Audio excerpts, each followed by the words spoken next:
بسم اللہ الرحمن الرحیم۔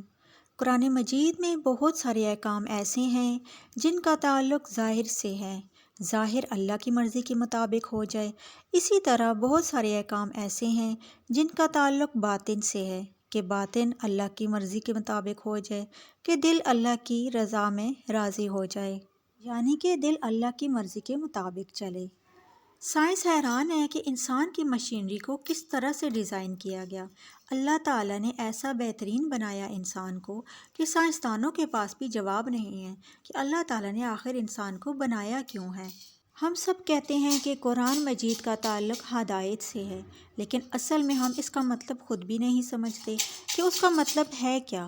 بس ایک سرسری سا تصور آتا ہے دماغ میں کہ اس میں اچھی اچھی باتیں لکھی ہوئی ہیں، اور کتاب ہدایت کا اصل میں مطلب کیا ہے۔ قرآن کتاب ہدایت اس لیے ہے کہ یہ بتاتی ہے کہ انسان کو کیوں بنایا گیا۔ قرآن نے اس دعویٰ کا بہت مقام پر بیان کیا کہ ہم نے تمہیں کیوں بنایا۔ ایک جگہ فرمایا وَمَا خَلَقْتُ الْجِنَّ وَالْإِنسَ إِلَّا لِيَعْبُدُونِ، میں نے جنات اور انسانوں کو صرف اپنی اطاعت کے لیے پیدا کیا۔ اور ایک جگہ فرمایا، اس کا ترجمہ ہے، تم پہلے کچھ بھی نہ تھے، مٹی تھے، تمہارا کوئی تذکرہ نہیں تھا کسی زبان پہ۔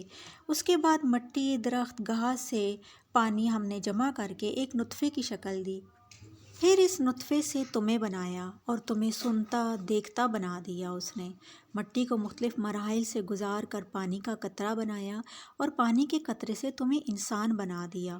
تم سنتے بھی ہو، دیکھتے بھی ہو اور بولتے بھی ہو، اور خصیم مبین، سخت جھگڑالو دلائل کی زبان میں بات کرتے ہو۔ زمین پر چلتے پھرتے ہو، آباد کر دیا ہے اس کو، بلڈنگز بنا ڈالی، گاڑیاں بنا دیں، جہاز بنا دیے، اور یہ سب ایسی مخلوق نے بنایا جو تھوڑے عرصے پہلے خود کچھ بھی نہ تھی، تھوڑے عرصے بعد سب کچھ کر رہی ہے وہ۔ اللہ تعالیٰ ہمیں ہمارا ماضی اور حال بتاتا ہے، اور اس کے بعد فرماتا ہے اِنَّا هَدَيْنَاهُ السَّبِيلَ، پھر ہم نے تمہیں راستہ دکھایا قرآن کے ذریعے۔ کیوں دکھایا؟ کہ ہم دیکھنا چاہتے ہیں، اِمَّا شَاكِرًا وَإِمَّا كَفُورًا، کہ تم شکر گزار بنتے ہو یا ناشکرے بنتے ہو، مرضی تمہاری ہے۔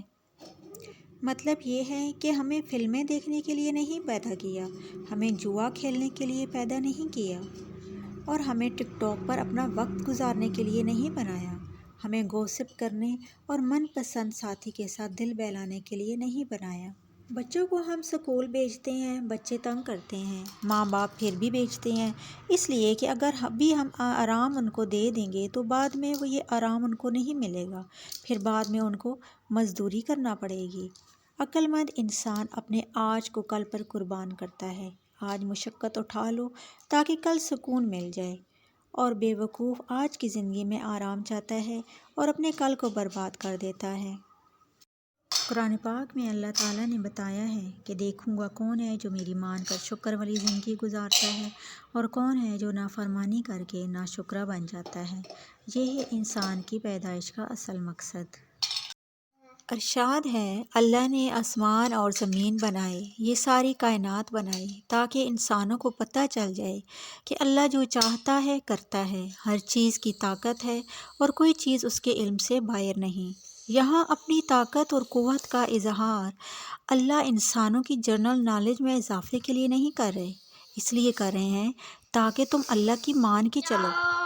دنیا کی کوئی کتاب ایسی نہیں ہے جو انسان کو اس کی پیدائش کا مقصد بتاتی ہو سوائے قرآن کے۔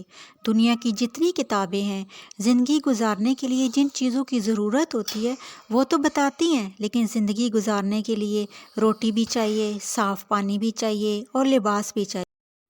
زندگی دی کیوں ہے دینے والوں نے؟ روٹی کھانے کے لیے اور برانڈڈ ڈریسز پہننے کے لیے دی ہے؟ بالکل بھی نہیں، صرف اور صرف اس وجہ سے دی ہے کہ اللہ تعالیٰ نے انسان کو آزمانا چاہا ہے کہ یہ شکر گزار بنتا ہے یا ناشکرا۔ اور شکر کا جو تعلق ہے وہ دل کے اعمال سے ہے، زبان سے اتنا زیادہ تعلق شکر کا نہیں ہے۔ جیسے نماز پڑھنا فرض ہے، اسی طرح اللہ کی نعمتوں کا شکر ادا کرنا بھی فرض ہے۔ زبان سے ہم لوگ کم کہتے ہیں لیکن دل میں ضرور سمجھ رہے ہوتے ہیں کہ میرے ساتھ اللہ اچھا معاملہ نہیں کر رہا، اوپر سے یہی بولتے ہیں کہ اللہ کا بڑا شکر ہے، تو دل کا شکر یہ نہیں ہے۔ شریعت دل کے شکر کا تقاضا کرتی ہے۔ ہر شخص نے اس دنیا کو وطن سمجھ رکھا ہے، تو وطن یہ جس نے بنایا قائد اعظم کا، ان کا نہیں ہے تو ہمارا کہاں سے ہو گیا؟ بنانے والے چلے گئے، جب بنانے والا خود نہیں رہتا تو جن کے لیے چھوڑ کر جا رہے ہیں وہ کہاں سے رہیں گے اس میں؟ تو اللہ نے بنانے والے کو معاف نہیں کیا تو جن کو بنا بنایا مل گیا ان کو کیسے چھوڑ دے گا اس میں؟ آج کے مسلمان نے اس دنیا کو مسافر خانہ سمجھنا چھوڑ دیا ہے، اس لیے بھی سکون ہو گیا ہے۔ دنیا تو ایک دھوکے کا گھر ہے، دنیا سے کبھی بھی محبت نہ کرو۔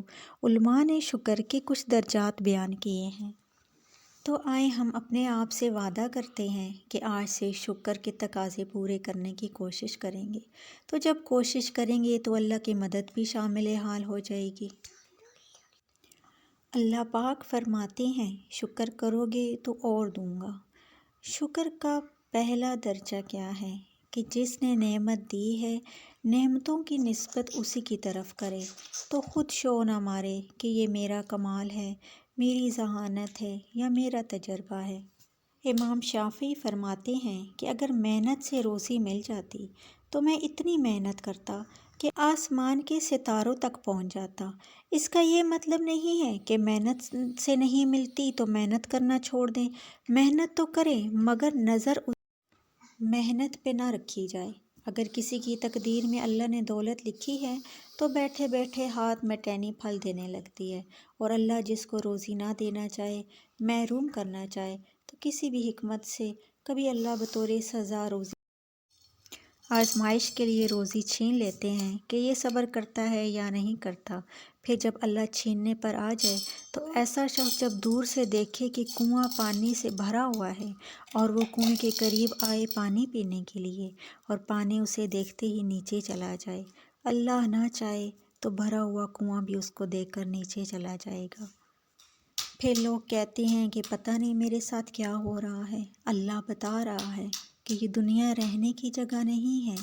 اللہ سمجھا رہا ہے کہ تھوڑا آخرت سے دل لگاؤ، یہ دنیا رہنے کی جگہ نہیں ہے۔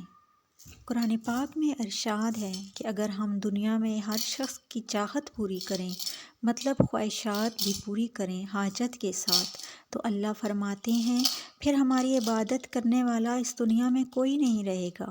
پیٹ بھرا ہوا آدمی اتنی اچھی نماز نہیں پڑھتا جتنا خالی پیٹ والا پڑھ لیتا ہے۔ خالی پیٹ ہوتا ہے تو اللہ کے در پہ آ جاتا ہے۔